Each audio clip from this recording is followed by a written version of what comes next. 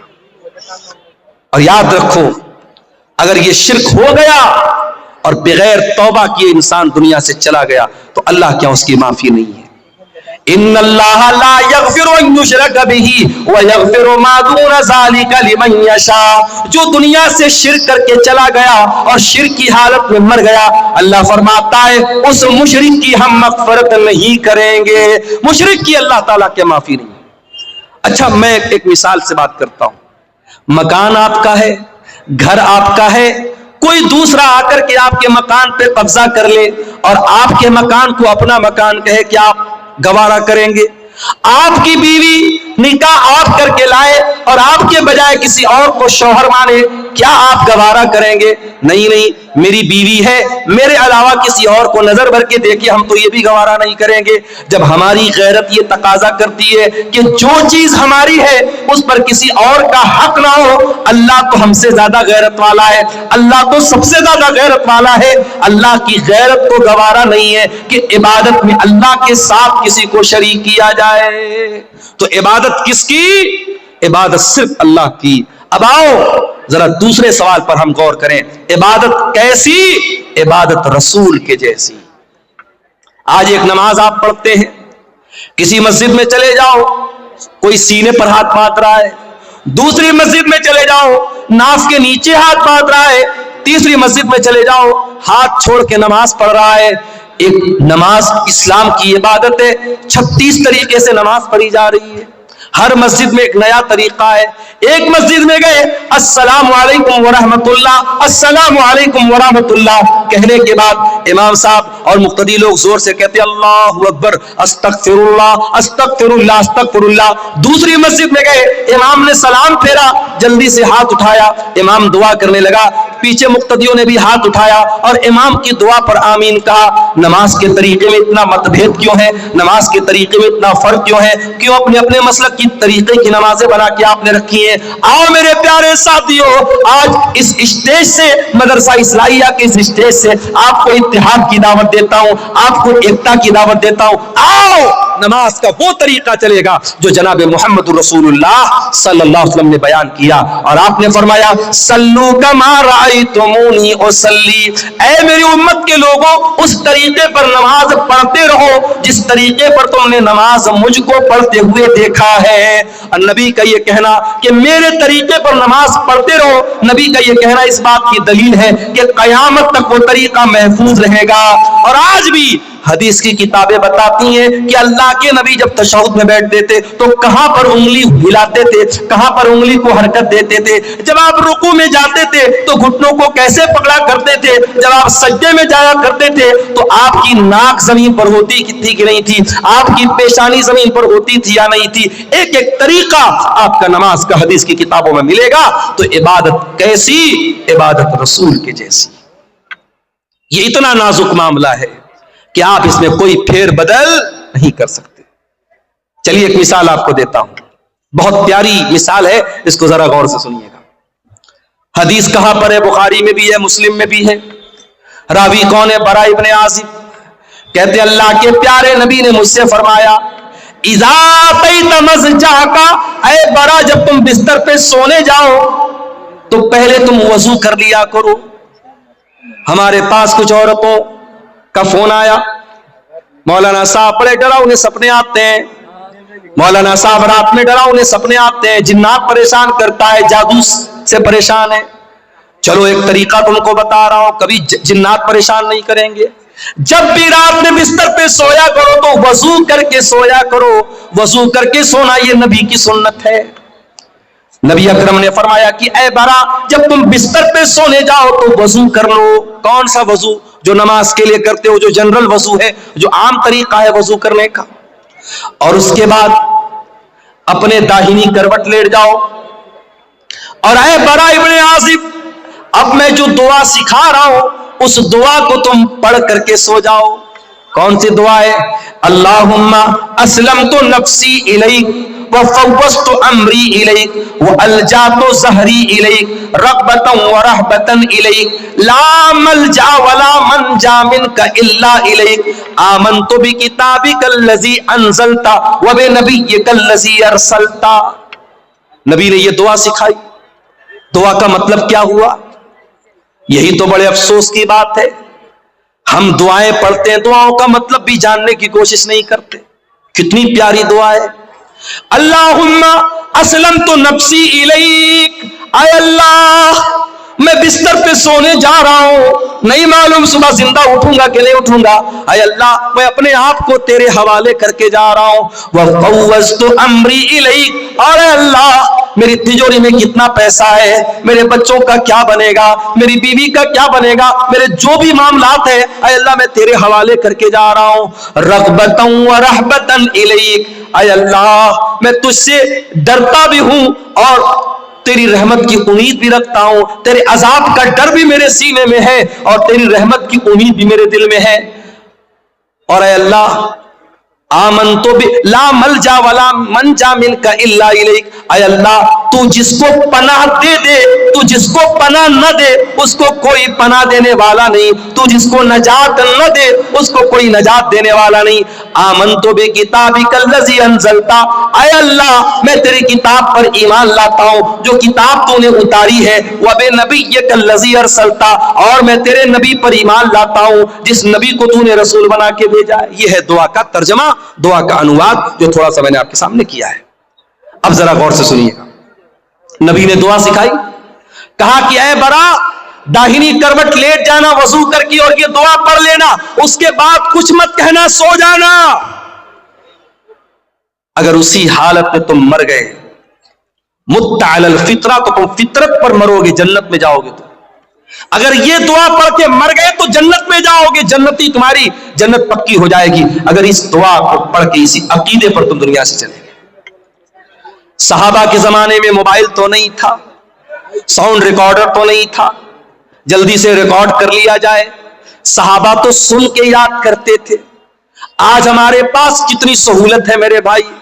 آج آپ نے یہ دعا سنی ہے, میں نے جلدی جلدی دعا سنائی ہے. اگر آپ اس دعا کو بعد میں یاد کرنا چاہیں تو یوٹیوب پر آ جائے کہ آپ دھیرے دھیرے سن کے کسی کاپی پہ نوٹ کر کے بھی یاد کر سکتے ہیں. صحابہ تو ایسا نہیں کر سکتے تھے. حضرت برا کہتے ہیں میں جلدی جلدی اس دعا کو دہرانے لگا, میں ریپیٹ کرنے لگا اس کو یاد کرنے کے لیے. جب میں دہرانے لگا تو پوری دعا تو میں نے صحیح پڑھی, بس ایک جگہ تھوڑی سی غلطی مجھ سے ہو گئی. نبی نے کیا دعا سکھائی تھی؟ آمنت بکتابک الذی انزلت وبنبیک الذی ارسلت, میں اللہ کی کتاب پر ایمان لاتا ہوں اور اللہ کے نبی پر ایمان لاتا ہوں. میرے منہ سے نبی کی جگہ رسول کا لفظ نکل گیا, وبنبیک الذی کی جگہ وبرسولک الذی کا لفظ نکل گیا. ایک لفظ کی مسٹیک ہو گئی. اور علماء جانتے کہ نبی اور رسول میں بڑا باریک سا فرق ہے, کوئی بہت خاص فرق نہیں ہے, تھوڑا سا ڈیفرنس ہو گیا. صحابی کے منہ سے نبی کی جگہ رسول کا لفظ نکل گیا. نبی نے اتنا بھی گوارا نہیں کیا. نبی نے کہا برا ریپیٹ کر, دوبارہ پڑھ, تو نے صحیح نہیں پڑھی ہے, تجھے وہی پڑھنا پڑے گا جو میں نے سکھایا ہے. عبادت کس کی؟ صرف اللہ کی. اور عبادت کیسی؟ عبادت رسول کے جیسی. رمضان آنے والا ہے, رمضان کے بعد ایک صدقہ ہم دیتے ہیں, اس کو صدقہ فطر بولا جاتا ہے. آپ کے یہاں بھی صدقہ فطری بولتے, کہیں کہ فطرہ بھی بولتے ہیں. تو یہ جو فطرہ ہوتا ہے یہ کب دینا ہے بولو بھائی؟ عید کی نماز کے پہلے دینا ہے یا بعد میں دینا ہے؟ پہلے دینا ہے. اب ذرا غور سے سننا, اللہ کے نبی فرماتے ہیں من اداها قبل الصلاۃ فهي زکات مقبولۃ جس نے صدقہ فطر عید کی نماز کے پہلے دیا اس کا صدقہ فطر قبول ہوگا، اور جس نے عید کی نماز کے بعد دیا اس کا صدقہ فطر قبول نہیں ہوگا۔ فار ایگزامپل، میرے پریوار میں 10 لوگ ہیں، ہم بھائی بہن میری بیوی بچے سب ملا کے مثال دے رہا ہوں 10 لوگ ہیں۔ اب مان لو 2.5 کلو مجھے اناج دینا ہے صدقہ فطر میں۔ اب 2.5 کلو 10 لوگوں کی طرف سے کتنا ہو گیا؟ 25 کلو۔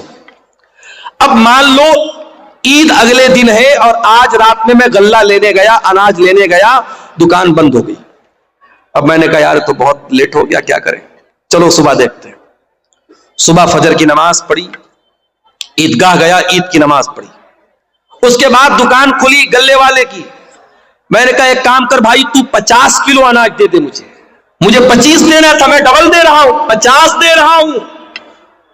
لیکن اللہ کے نبی فرماتے ہیں کہ آپ نے عید کی نماز کے بعد میں دیا تو آپ کو صدقہ فطر کا ثواب نہیں ملے گا۔ کوانٹٹی ڈبل ہو رہی ہے، میں ڈبل ماترا میں دے رہا ہوں، مگر وہ ثواب نہیں ملے گا۔ صرف 15 منٹ کا فرق پڑ گیا، نماز کے پہلے دیتا تو صدقہ فطر قبول ہو جاتا، نماز کے بعد دے رہا ہوں تو قبول نہیں ہوگا۔ یہ ہے شریعت۔ عبادت کیسی؟ عبادت رسول کے جیسی۔ آپ ٹائمنگ بھی ذرا سی چینج کریں گے تو عبادت اللہ کے قبول نہیں ہوگی۔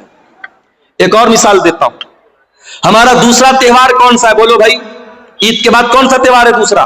شب برات کہ محرم؟ عید میلاد النبی ہے، عید الاضحیٰ، بقرعید کا تہوار۔ بقرعید کے تہوار پہ آپ قربانی کب کرتے ہیں؟ عید الاضحیٰ کی نماز کے پہلے کرتے ہیں یا بعد میں کرتے ہیں؟ کوئی پہلے کرتا ہو ذرا ہاتھ اٹھائے، کوئی پہلے تو نہیں کرتا نا۔ اللہ کے نبی نے فرمایا من ذبح قبل الصلاۃ، جس نے قربانی عید کی نماز کے پہلے کی، جس نے بعد میں کی، فقط تم نسکہ، اس کو قربانی کا ثواب ملے گا، اور جس نے عید الاضحیٰ کی نماز کے پہلے قربانی کی اس کو گوشت ملے گا، قربانی کا ثواب نہیں ملے گا۔ آپ ڈبل بکرا لے آئے، ڈبل جانور لے آئے، 2 کرتے تھے 4 لے آئے، لیکن اگر آپ نے عید الاضحیٰ کی نماز کے پہلے قربانی کر دی آپ کی قربانی اللہ کے قبول نہیں ہوگی۔ عبادت کیسی؟ عبادت رسول کے جیسی۔ ایک اور مثال آپ کو دیتا ہوں، حج کرنے جو لوگ گئے ہیں اللہ ان کا حج قبول کرے، جو اس سال جانا چاہتے ہیں اللہ صحت و سلامتی کے ساتھ ان کو روانہ فرمائے، اور جن کے دل میں ارادہ اور خواہش ہے اللہ زندگی میں ان کی خواہش پوری فرماتے ہیں۔ حج میں آپ جاتے ہیں، بڑے آرام سے مکہ میں ہوٹل میں ٹھہرے ہوئے ہیں، پہلے آپ گئے عمرہ کر لیا، عمرہ کر کے آرام سے نارمل کپڑا پہنا، آرام سے مکہ میں ہوٹل میں رہ رہے ہیں۔ 8 ذی الحجہ کی تاریخ آئی، نبی کا حکم ہے 8 ذی الحجہ کی جیسے ہی تاریخ آئی چلو حاجیو احرام باندھو، اور مکہ چھوڑ کے کہاں پہنچو؟ مینا میں۔ مکہ میں آرام سے اے سی ہوٹل میں کمرے میں رہ رہے تھے، مینا میں ٹینٹ لگا ہوا ہے، ہزاروں لاکھوں لوگ وہاں ہیں، وہاں ٹینٹ میں ہم کو جا کے رہنا ہے، اور وہاں جا کے کیا کرنا ہے؟ بس 5 ٹائم نماز پڑھنا ہے، 4 رکعت والی نماز کو 2 پڑھنا ہے، وہاں کوئی کام نہیں، صرف نماز پڑھنا ہے۔ اب کوئی اللہ کا بندہ کہے کہ یا اللہ میں آرام سے ہوٹل میں رہ رہا تھا، اے سی میں رہ رہا تھا، حرم میں نماز پڑھ رہا تھا، ایک نماز کا ثواب 1 لاکھ نماز کے برابر مل رہا تھا، مجھے مینا کیوں بھیجا جا رہا ہے؟ جواب یہ ملے گا عبادت کیسی؟ عبادت رسول کے جیسی۔ دین تیری مرضی کا نام نہیں ہے، دین تیری منمانی کا نام نہیں ہے۔ جہاں میرے نبی کا حکم ہے کہ تجھے مینا جانا ہے تجھے جانا پڑے گا۔ 9 ذی الحجہ کی تاریخ آئی، حاجی کو حکم ملا چل حاجی چل تو مینا سے عرفات جا۔ عرفات میں حاجی پہنچا، وہاں جا کے ظہر پڑھ لیا، عصر پڑھ لیا، ظہر اور عصر ایک ساتھ پڑھ لیا۔ اب ظہر سے لے کر کے سورج ڈوبنے تک 5 گھنٹہ 6 گھنٹہ کڑی دھوپ نکلی ہے، مئی کا مہینہ ہے، حاجی آرام سے اپنے مینا میں ٹینٹ میں رہ رہا تھا، اس کو عرفات میں بھیجا گیا ہے کھلے میدان کے نیچے 5-6 گھنٹہ کیا کرنا ہے؟ کچھ نہیں کرنا ہے، کوئی نماز پڑھنا ہے نہیں پڑھنا ہے، ظہر عصر کے بعد وہاں بیٹھ کے اللہ کا ذکر کرنا ہے، دعائیں کرنا ہے۔ یہ حج کا پورا طریقہ کبھی آپ غور کیجئے گا، حج کا پورا طریقہ ہمیں بتاتا ہے اسلام ہماری مرضی کا نام نہیں ہے، اسلام ہماری خواہشات کا نام نہیں ہے، اسلام اپنی اچھاؤں پر چلنے کا نام نہیں ہے، اسلام اللہ اور اس کے رسول کے طریقے پر چلنے کا نام ہے۔ عبادت کس کی؟ عبادت صرف اللہ کی، اور عبادت کیسی؟ عبادت رسول کی جیسی۔ میرے عزیزوں، آج افسوس کی بات ہے کہ مسلمان